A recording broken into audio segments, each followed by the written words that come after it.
Welcome back, guys, to another AVL Sports video. Today we are doing our first mock draft. So it's Thursday, April 2nd when this video is getting posted. And how this series is going to work is we're going to be posting a mock draft every Thursday until the Thursday of the first round. So it's going to be about four mock drafts this April, maybe five, maybe we'll do two during draft week.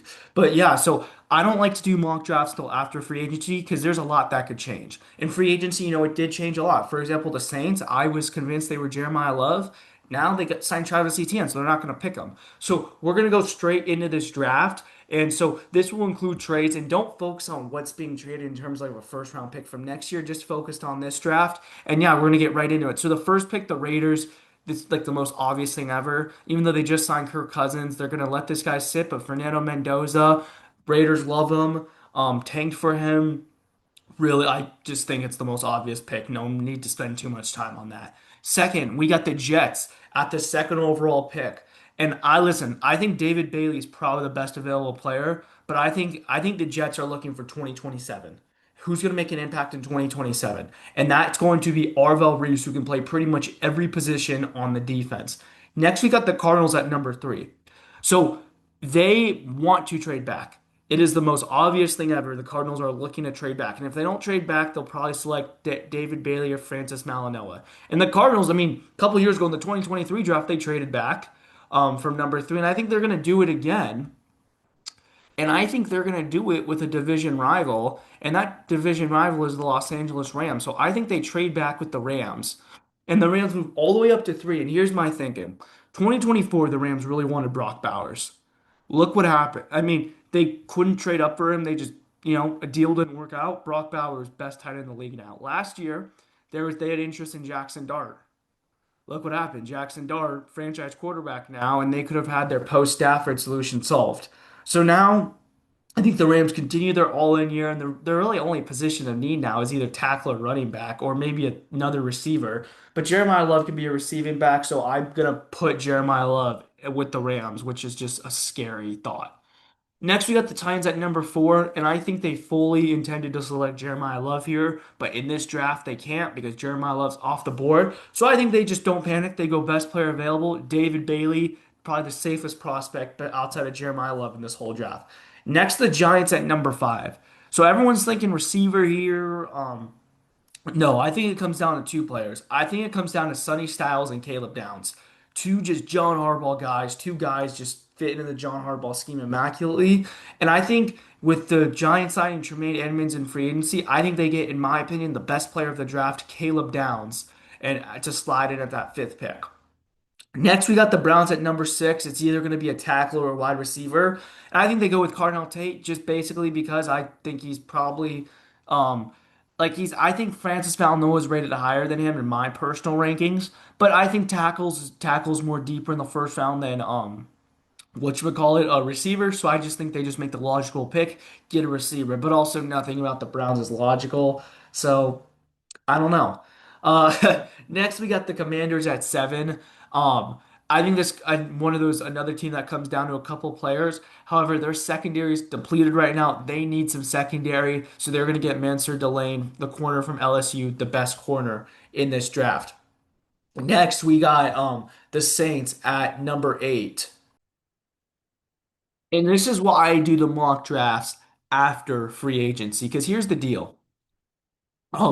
Before free agency, I thought the Saints were going to be in on Jeremiah Love, but they signed Travis Etienne. So now I think they just get another offensive threat to help Tyler Shuck, and I think they get the best receiver on the board, Mekhi Lemon. This is probably my most confident pick. I think the Saints are going to get an offensive guy. Next, the Chiefs at nine. If you're the Chiefs, this could not have worked out better for you. So Jeremiah Love's off the board, which is good because they signed Kenneth Walker, and you knew they weren't going to pick a corner here because they never pick a corner that early. So they can pick a tackle, they can pick, linebacker, edge rusher. I think they go best player available. I think they get Ruben Bain, the edge from Miami, who will be locking down that edge for the Chiefs for the next 10, 15 years. Next, we got the Bengals at number 10. So if you look at the Bengals, they need some defense. And this is another great part about NFL mock draft database, which I think if you guys ever need to do a mock draft, go here. They need defense. And I think the Bengals simply go best player available here. Um, and I think they I mean, they need defense badly, and they need a corner. Um, they also need an edge rusher as well, but this is a little too early for like, a Ruben Bain or sorry, I mean a Akeem Mesidor, Kendrick Falk. So I think they go corner. I think they get Jermod McCoy, the corner from Tennessee, who was injured last year, but I think he will be good in the NFL.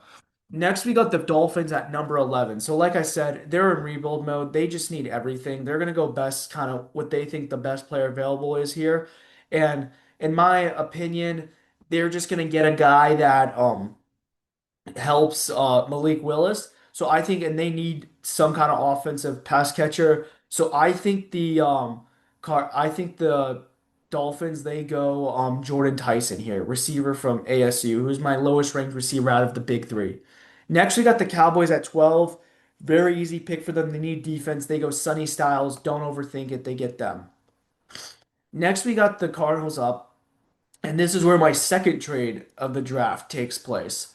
Um, I think there's a huge trade. I think the Cardinals trade back with the drum roll, please, Carolina Panthers. So I think they're gonna trade back with the Panthers. Um, and because I think the Panthers, they're looking to take someone good. They're looking to take a weapon for Bryce Young. They're gonna get Kenyon Sadiq, the tight end from Oregon, and jump the. Oh, sorry, I didn't pick him. And jump the Ravens for him. Now you got the Ravens at 14. The Ravens, they need some offensive line. They need it badly. And so what I think the Ravens do here, I think they go best available offensive lineman. Um, and this is a um kind of hardball Jesse Minter pick through to it. I think they get Francis Malinois. Next, the Bucks at 15. We look at what the Bucks need. They need edge, they need linebacker, they need tight end. Levante David just retired. So they're going to replace him. They get CJ Allen, my most underrated prospect in this draft.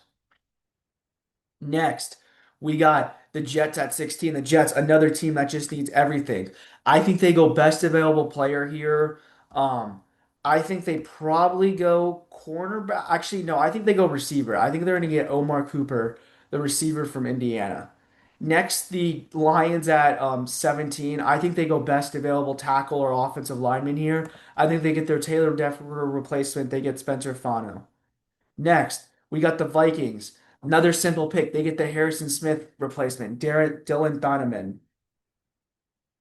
Next, we got the Cardinals at 19, and they get a tackle that they probably would have picked much earlier to help fix that offensive line. They go Monroe Freeling. Next, we got the Cowboys at 20. They're gonna stay picking defense here. They need corners. They need edge rushers. Um, I think I'm gonna actually give them Kendrick Falk. I think they pick an edge rusher. Now the Steelers, they need they need tackles. They just need to upgrade that offensive line. I think they go with the best offensive line. I think they go with the best offensive tackle on the board here. I think they get Caden Proctor. Next, we got the Chargers. This is a very simple pick for them. I don't know how uh, the Penn State guy fell to them, but he did. So I think the Chargers don't overthink it, take him.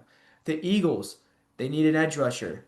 They also could use an offensive tackle as well. Um, Lane Johnson, um, whatchamacallit, I no no sorry he didn't retire. So I'm just looking at my notes here for the Eagles. But they could get the Lane Johnson replacement with Caleb Lomu. However, I just think they go best edge rusher on the board. I think they get Akeem Mesidor. Next, we got the Browns at 24. Like I said, they're just going to pick a tackle here. They picked a receiver before. They're going to pick a tackle now. Caleb Lomu, the guy from Utah. Next, the Bears. I think the Bears go defensive line here. And I'm gonna have him going with my highest ranked defensive lineman right now, Lee Hunter, to just shore up that middle. Next, the Buffalo Bills. They need edge rusher, they need wide receiver, they need linebacker. Um, I do think they get another wide receiver here. I'm gonna have them picking Kevin Concepcion. Next, the Niners. They need offensive tackle. I'm like, every year I'm like, is this the year the Niners shore up their offensive line? And I think this is the year they do. I think they go with the best offensive tackle prospect on the board here, Blake Miller from Clemson. Next, the Texans. And this is where my third trade in the draft comes. So I think the Houston Texans will be trading their pick to, sorry, let me find the team. The New York Jets. This team has shown the most interest in Ty Simpson, and I think he goes off the board here. Ty Simpson to the New York Jets. Next, the Chiefs. Like I said, probably are going to go corner or safety here. Um, and or they could go offensive tackle, but I think Avian Terrell, if he was 6'1", he would be a top 10 pick. So they get probably one of the steal of the drafts here. Next, you got the Dolphins at 30. They're another team. They just need anything. They're going to pick the best available player here. And I think that best available player for the Dolphins is going to be um which Colton Hood, cornerback from Tennessee. Next, we got the Patriots at 31. They kind of need edge rusher, receiver, offensive tackle.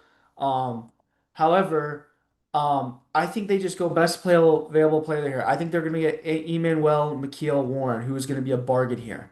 Next, the Seahawks to round up the first round. I think they pick a cornerback here. I think they go with D'Angelo Ponce to replace Tariq Woolen. And yeah, that's our mock draft. Thank you guys for watching. We'll see you guys next Thursday for this video. I hope you guys like the content. Peace.